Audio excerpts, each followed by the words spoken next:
오늘은 교회 절기상 대림절 첫 번째 주일입니다. 이 대림절이라고 하는 것은 인간을 구원하기 위하여 이 땅에 오신 예수님을 기리는 그런 절기입니다. 대림절 첫 번째 주일, 풍랑을 잔잔케 하신 예수님이라고 하는 제목으로 하나님의 말씀을 선포하겠습니다. 먼저 본문의 배경입니다. 이스라엘 성지 순례시 가장 인상 깊었던 곳 중 하나를 이야기하면 많은 사람들이 갈릴리 호수를 이야기합니다. 갈릴리 호수는 참 아름다운 곳입니다.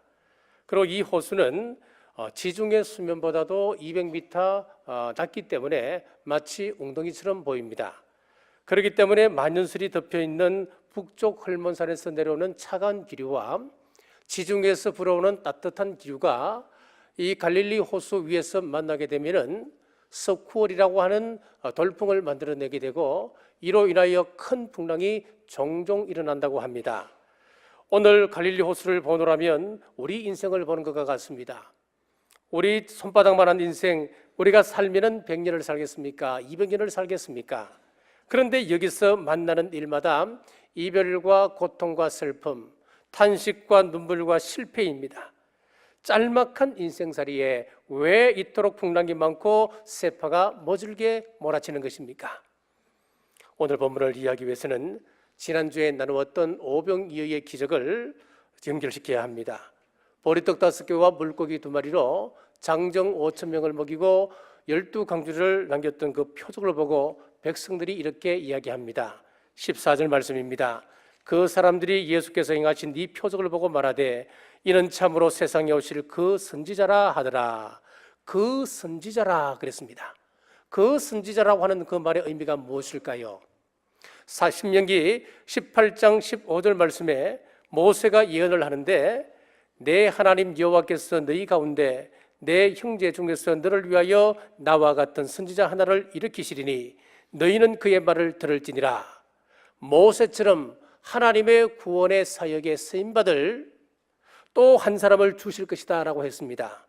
이 말씀 따라서 이스라엘 백성들은 모세와 같은 능력을 행하고 있는 예수님을 메시아라 생각했습니다. 모세가 광야에서 메추라기와 만나로 장정 60만 명을 40년 동안 먹였습니다. 그리고 오늘 본문에 예수님께서 보리떡 5개와 물고기 2마리로 5,000명을 먹이시니까 백성들이 그동안 메시아가 바로 이분이시구나, 모세가 이야기했던 그 선지자가 바로 이분이시구나, 여기까지는 좋았습니다. 15절을 보겠습니다. 그러므로 예수께서 그들이 와서 자기를 억지로 붙들어 임금으로 삼으려는 줄 아시고 다시 혼자 산으로 떠나가시니라. 모세가 말한 그 선지자임을 알고 오병이어의 영적인 의미를 바로 깨달았다면 자신의 모습을 깨닫고 죄인임을 알고 그 발 앞에 엎드려 우리는 죄인입니다, 우리를 구원하소서, 그렇게 해야 옳지 않겠습니까? 그런데 백성들은 예수님을 억지로 붙들어서 임금으로 삼고자 했습니다. 이것이 문제입니다. 만약 예수님께서 정치적인 왕으로 이 땅에 오셨다면 마태복음 4장에서 40일 동안 금식기도 하셨던, 공생애를 앞두고 금식기도를 시작하셨던 그 주님, 끝날 무렵에 마귀의 유혹이 왔습니다. 나에게 경배하면 세상 모든 영광을 내게 주리라. 그때 타협하고 세상의 왕으로 등극하면 모든 것은 끝나는 겁니다. 그러나 주님은 그것 거절하시고 누가복음 24장 26절에서 십자가에 달려 돌아가신 그 예수님으로 인해 실망하여 엠마오로 내려가는 두 제자들을 향하여 이렇게 말씀합니다. 그리스도가 이런 고난을 받고 자기의 영광에 들어가야 할 것이 아니냐 하시고, 우리 예수님께서 고난을 받으시고 영광에 들어간다, 고난의 영광을 말씀하고 있습니다. 인류 구속을 위해서 희생 제물이 필요한데 예수님께서 스스로 제물이 되셨고 그 제물이 되셔서 성소 깊은 곳까지 들어가셨습니다. 그곳에서 인간의 모든 죄악을 사하시고 나오실 때는 하나님의 거룩한 형상으로 하나님의 권세, 왕의 권세를 가지고 나오셨습니다. 여기에 생명의 원리가 있습니다. 생명은 반드시 십자가의 희생을 통해서 가능합니다. 하늘에 날아다니는 그 작은 하루살이 하나라도, 우리 발에 짓밟히는 작은 그 잡초 하나라도 는 희생이 있습니다. 먹이가 됨으로 말미암아 또 다른 생명이 생존한다고 하는 생명의 법칙 속에 이 모든 것은 움직이는 겁니다. 희생을 통한 삶이 생명의 원리인데 사탄은 뭐라고 이야기합니까? 수고와 희생과 십자가 없이 영광에 들어갈 수 있다라고 유혹하고 있습니다. 주님을 왕으로 삼으려고 하는 이 백성들의 어리석은 시도에 주님께서는 거절하시고 혼자 산에 들어가셨습니다. 본문 16절과 17절입니다. 저물매 제자들이 바다에 내려가고 바다를 건너 가브나움으로 가는데 이미 어두웠고 예수는 아직 그들에게 오시지 아니하셨더니, 오늘 본문을 보면은 제자들이 산에 가신 예수님을 기다리고 있는데 땅거미가 옵니다. 땅거미가 칩니다. 그런데 예수님께서는 오지 않으십니다. 그래서 자기들끼리 배를 탔다라고 했습니다. 왜 제자들이 위험한 밤에 예수님을 함께 모시고 타지 아니하고 자기들끼리만 그 배를 타고 운행했을까요? 이것은 자기의 경험을 의지하는 겁니다. 제자들 중 많은 이가 갈릴리 호수의 베테랑 어부 출신들 아니었습니까? 이것은 무슨 이야기입니까? 자신의 지식을 의미하는 겁니다. 의지하는 겁니다. 자신의 노하우를 의지하는 것입니다. 바다에서만큼은 주님의 도움이 필요 없습니다. 이 제자들의 모습입니다. 밤이 깊었습니다. 심려쯤 갔을까요? 풍랑을 만나게 되었습니다. 갈릴리 바다의 폭이 10km이기 때문에 약 10리얼이라고 이야기하면 거의 복판에 도착한 겁니다. 지금 제자들이 호수 한 복판에서 석굴이라고 하는 돌풍을 만나게 되어 앞으로 나아갈 수 없는 한계 상황에 부딪히게 된 것입니다. 그런데 문제는 제자들이 바다에 낯설거나 배잡이가 서툴러서 당하는 고난이 아니라는데 우리의 당혹감이 있습니다.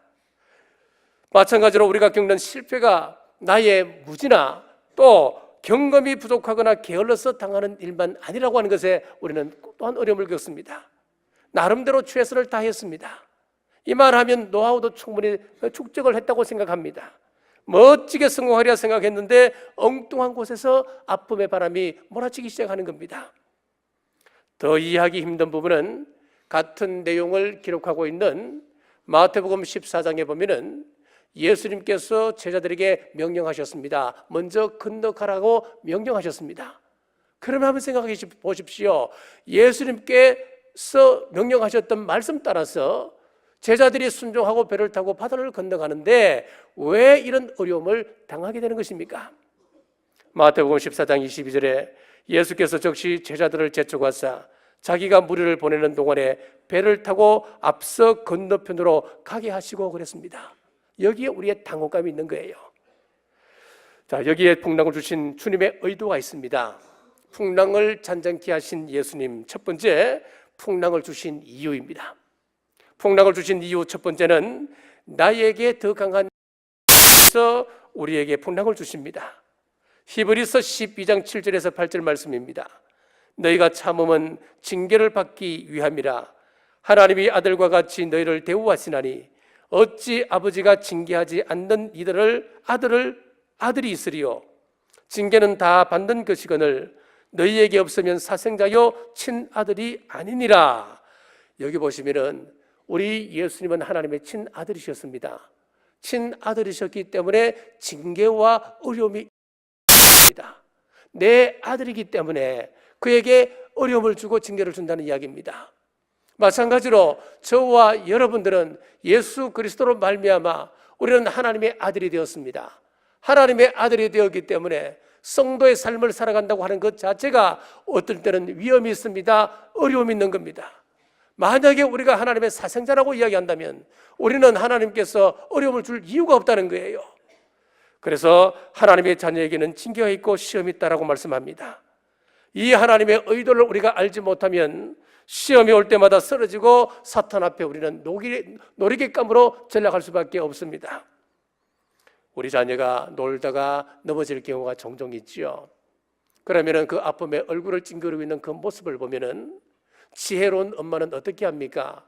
그 아이의 아픔을 함께 공감하면서도 그것을 못 본 채 하고 지나갈 때가 있지 않습니까? 하나님은 우리를 그렇게 키우십니다. 사건마다 넘어지는 유약한 그런 자가 아니라 독수리같이 날개치며 올라가는 성장하는 그리스도인 만들기 위하여서 우리가 당하는 모든 고통을 함께 느끼면서도 침묵하며 기다리신다고 하는 이야기입니다. 풍랑을 주신 이유 두 번째는 고난을 통하여 나의 무능함을 깨닫게 하기 위함입니다. 하나님께서 우리를 연단하실 때는 내 힘보다도 더 큰 시험으로 우리를 연단할 때가 종종 있습니다. 그래야 내가 내 힘으로 이 문제를 해결할 수 없겠구나, 그것 깨닫기 때문에 그렇습니다. 이런 시험 앞에 우리가 가슴을 쥐어짜며 절망하며 몸부림치도록 기다리십니다. 그래서 내가 하나님을 의지하지 아니하고 내 힘으로, 내 능력으로, 내 돈으로, 내 배경을 의지하는 것, 인간의 과학과 인간의 지식을 의지하는 것은 신앙이 아니라고 하는 것을 철저하게 고백하도록 수십 년을 기다리시면서 내 영혼에 믿음이 생기도록 우리 주님은 기다리시고 계십니다. 풍랑을 주신 이유 세 번째는 문제가 하나님을 의지할 때만 이길 수 있다고 하는 사실을 깨닫게 해주시기 위함입니다. 우리가 덤벙대고 뛰어나기는 잘합니다만은 잠깐 머물러 기도하는 것은 생소할 때가 있습니다. 안에 채워질 시간이 없습니다. 그래서 이런 고난을 통하여서 주님 의지하도록 기회를 우리에게 허락해 주십니다. 마태복음 10장 29절에서 31절에 보시면은 참새 두 마리가 한 아사리온에 팔리지 않느냐, 그러나 너희 아버지께서 허락하지 아니하시면 그 팔리지 아니하리라. 너희에게는 머리털까지 다 세신 바 되었나니 두려워하지 말라. 너희는 많은 참새보다 귀하니라. 우리 하나님의 허락 없이는 하찮은 참새 한 마리라도 땅에 떨어지는 법이 없다라고 말씀합니다.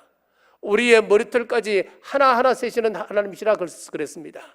그러면은 이런 하나님께서 어떻게 자녀가 고난 가운데 처한 것을 못 본 척 할 수 있고 모른단 말씀입니까?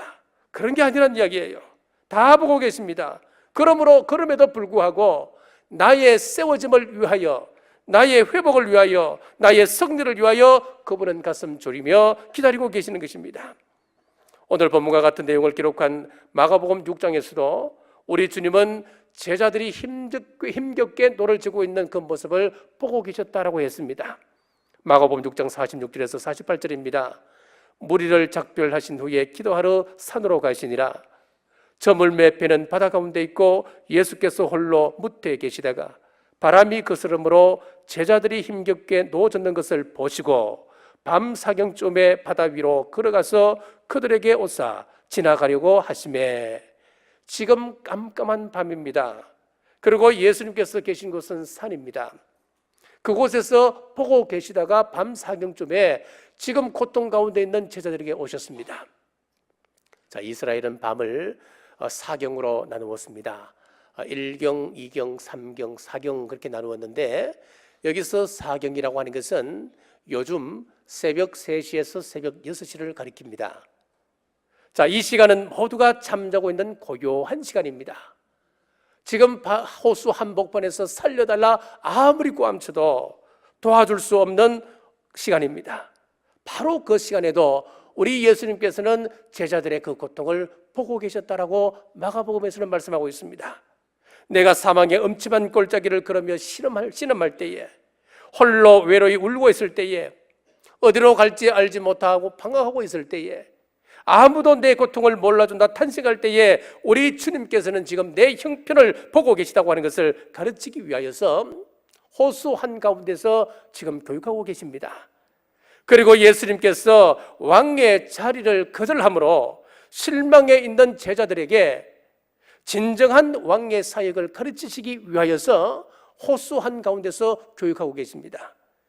세상 사람들은 정치적인 왕을 원하지만은 주님께서 말씀하시는 이 메시아는 우리에게 찾아오셔서 마음을 채워주시고 우리의 상처 입은 영혼을 위로하시며 넘어진 자를 일으켜 세워주는 왕권을 말씀합니다.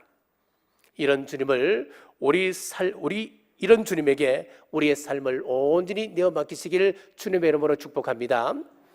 풍랑을 잔잔케 하신 예수님 두 번째는 제자들의 반응입니다. 19절 말씀입니다. 제자들이 노를 저어 십여리쯤 가다가 예수께서 바다 위로 걸어 배에 가까이 오심을 보고 두려워하거늘. 제자들이 지금 두려워. 물론 풍랑 또 두려웠습니다만은 풍랑 가운데 걸어오고 계신 예수님을 보고 두려워했습니다. 자, 쥐는 본래 뒷다리가 길기 때문에 빨리 달릴 수 있는 동물입니다. 그런데 이 쥐가 고양이를 발견하는 순간 그의 신경은 마비되어져 버립니다. 그의 근육들은 다 굳어서 달리지를 못합니다. 그래서 그 두려움 때문에 쥐는 고양이에게 종종 잡히곤 합니다. 사람도 그렇습니다. 두려움이라고 하는 것이 우리 건강에 미치는 영향은 매우 크다고 하는 것입니다. 소위 기능적 질병이라고 해서 여러 가지 심리적 이유 때문에 오는 병이 참 많습니다. 소화기 계통, 심장 계통, 그리고 신경 계통의 병은 대개 두려움과 걱정에 사로잡히게 되면 찾아오는 병들입니다. 그래서 걱정이 쌓여서 화병이 옵니다. 히스테리 증상도 찾아오게 되는 것입니다. 스페인에 페르디난도 5세라고 하는 왕이 있었습니다. 어떤 점쟁이가 당신은 아름다운 별궁이 있는 마드리갈에는 절대로 가면 안 됩니다. 그곳에 가게 되면 당신은 곧 죽음입니다. 그런데 이 마드리갈에는 뭐가 있느냐니까 아름다운 왕의 별궁이 있는 곳입니다. 그래서 이 말 때문에 이 왕이 21년 동안 그곳에 가지를 못했습니다. 그러다가 어느 날 신하들과 함께 지방을 수행을 하게 되는데 한 지방에 도착했는데 그만 과로로 쓰러지게 되었습니다. 밤새도록 끙끙 앓게 되었습니다. 고열이 오릅니다. 왕이 신하에게 말했습니다. 이 지방 이름이 무엇이냐? 예, 폐하, 이곳 이름은 마드갈레입니다. 마드리갈과 마드갈레 이름이 비슷하잖아요. 그런데 지금 정신이 혼미한 상태에 있는 이 왕이 뭘로 들었냐니까 신하가 마드갈레라고 이야기했지만 자기는 마드갈레로 들은 거예요. 마드리갈로 들은 거예요. 그래서 이 사람이 하는 이야기가 내 생명이 여기서 끝이구나. 내가 드디어 이곳에 오지 말아야 할 곳에 왔다가 내가 이런 병이 들렸고 결국은 그리고 며칠 만에 이 왕이 죽고 말았다고 하는 이야기입니다. 우리는 두려움 속에 살아가는데 두려워하는 우리 제자들에게 예수님께서는 뭐라고 말씀합니까? 20절입니다. 이르시되 내니 두려워하지 말라라고 말씀하셨습니다. 이 말씀은 하나님께서 창세기에서부터 요한계시록에까지 계속해서 우리에게 주시는 말씀이기도 합니다.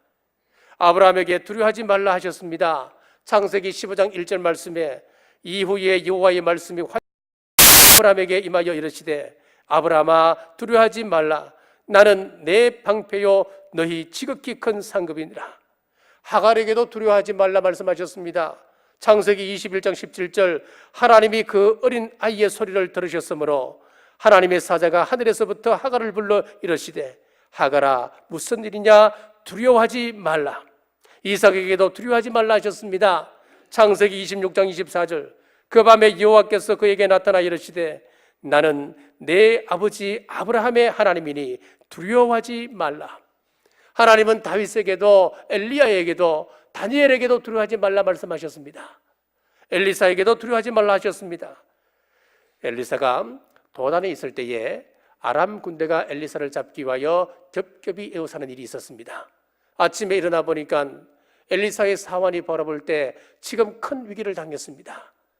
아람 군대가 겹겹이 자기들이 머물고 있는 도단성에 진치고 있거든요. 그래서 스승님 큰일 났습니다. 이제 죽게 되었습니다. 그때 이 엘리사가 한 말을 기억하십니까? 열왕기하 6장 16절 말씀에 두려워하지 말라. 우리와 함께한 자가 그들과 함께한 자보다 많으니라. 두려워하지 말라 그랬습니다.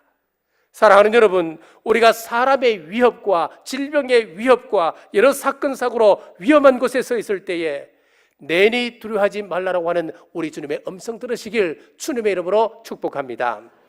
풍랑을 잔잔케 하신 예수님 세 번째는 풍랑은 주님을 영접케 하는 도구였습니다. 21절입니다. 이에 기뻐서 배로 영접하니 배는 곧 그들이 가려던 땅에 이르렀더라. 제자들이 주님을 확인한 이후에 예수님을 배로 영접을 했습니다. 여러분, 지금 이 세상은 종교다운주의는 두말할 것도 없고 거짓 선지자, 거짓 그리스도가 판치는 세상이 되었습니다. 우리는 잘 확인하셔야 됩니다. 무턱대고 우리가 따라가서는 안 됩니다.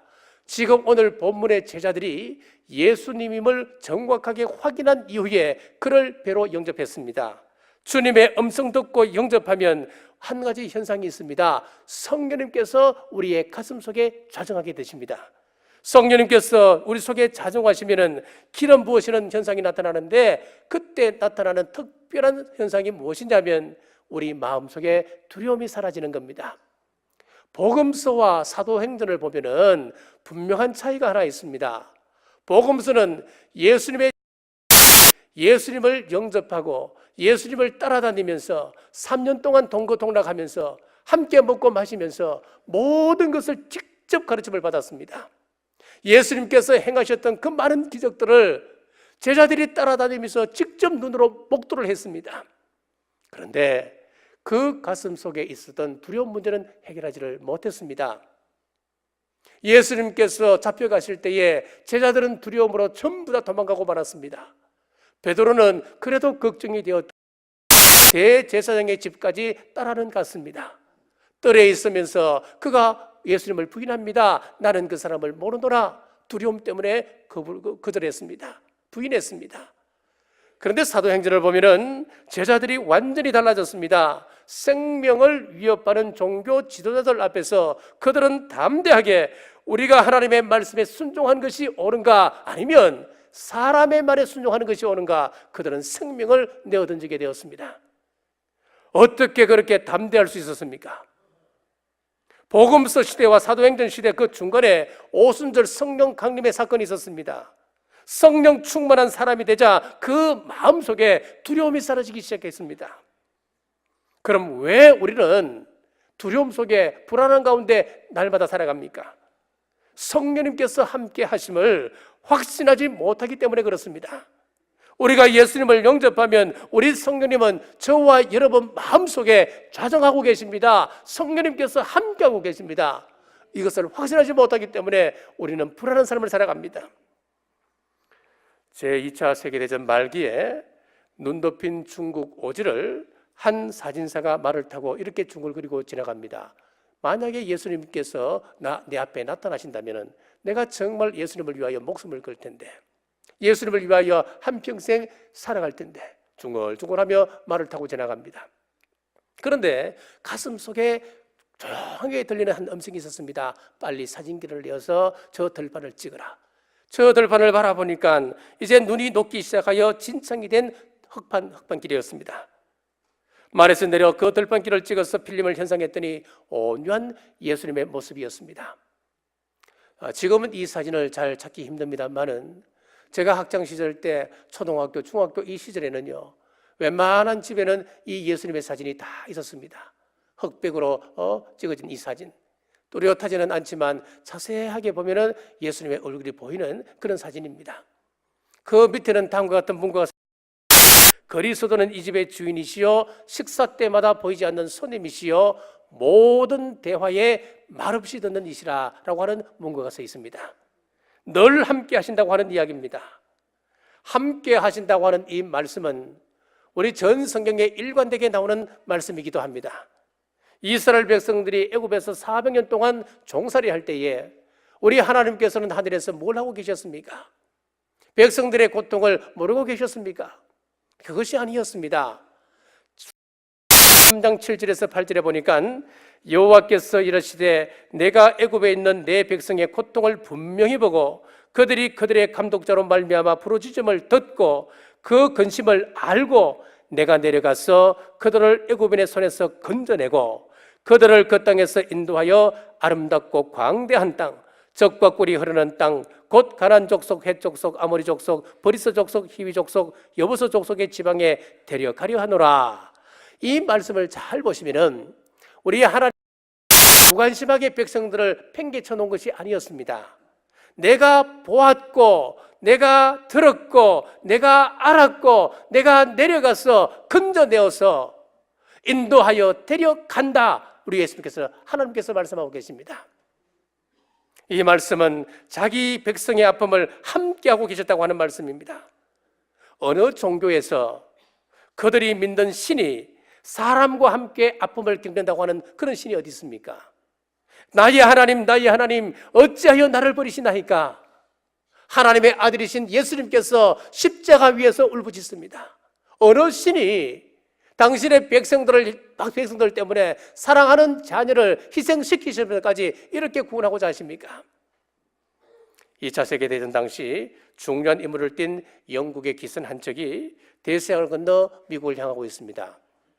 항로가 매우 위험한 길이기 때문에 선장에게만 특별히 비밀 메시지가 전달되었습니다. 여기에 표시된 항로대로 곧장 일직선으로 가라고, 어떤 일이 있어도 좌우로 흔들려서는 안 된다고, 똑바로 좌우를 보지 말고 전진하라고.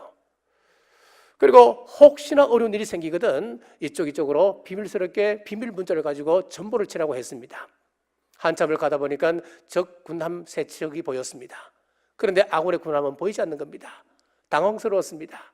그래서 가르치던 대로 전보를 쳤더니만 이내 응답이 왔습니다. 걱정하지 말고 우리가 뒤에서 지키고 있을 것이니까 우리를 믿고 일직선으로 항로를 따라 그대로 전진하라고.